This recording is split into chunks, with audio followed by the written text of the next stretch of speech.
শারদীয় দুর্গোৎসবে সকলে নতুন পোশাক পরে পুজোর আনন্দে গা ভাসাতে চায়, কিন্তু সকলের পক্ষে তা আর হয়ে ওঠে না।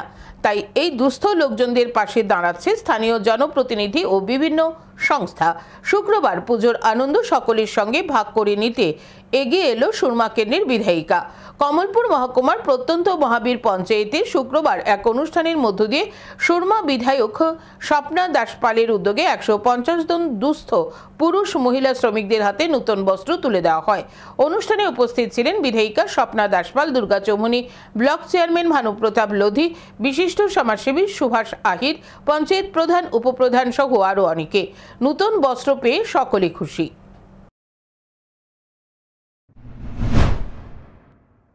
সবার মধ্যে আলোচনা হয়েছে, হয়তো একজনের বাড়িতে আজকে বাগানের এক প্রান্তে, আরেকজনের বাগানের ওই প্রান্তে, অত কারোর সাথে কারোর দেখা হয় না। কিন্তু আজকে যখন আপনারা সবাই আইছেন, আপনাদের কেউ 60 বছর, কেউ 70 বছর, কেউ 80 বছর, আপনারা অনেকেই আইছেন, কিন্তু হয়তো কারোর সাথে কারোর দেখা হয় না। কিন্তু এই দুর্গাপূজা উপলক্ষে আজকে যে আমরা সবাই এই জায়গাতে আমরা মিলিত হয়েছি, সেটা একটা মিলন মেলা।